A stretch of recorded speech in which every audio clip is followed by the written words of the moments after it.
Hello everyone, welcome to sqadia.com. My name is Saima Mushtaq and our today's topic of obstetrics is operative delivery.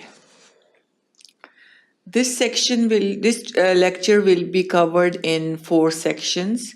In the first section, we will talk about the perineal repair. And then in this, when we will talk about perineal repair, we will talk about what are the different surgical techniques for the perineal repair.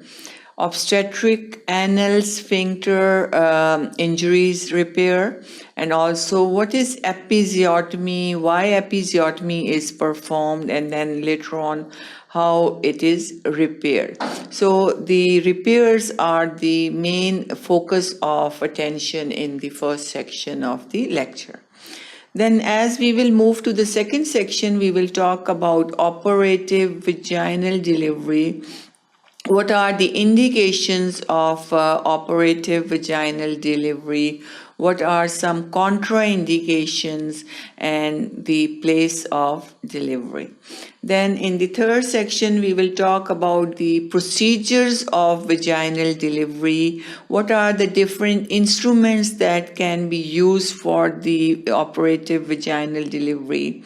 What are the special considerations and complications of operative vaginal or delivery? Then the fourth section, we will talk about the C-section or cesarean section.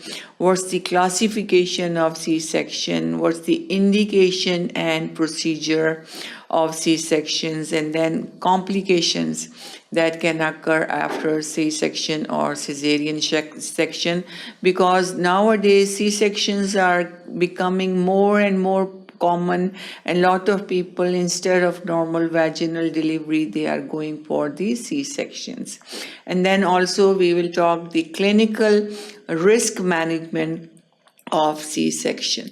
So all this will be covered in our today's lecture topic, operative delivery. So keep watching sqadia.com to learn more about this very important topic, operative delivery.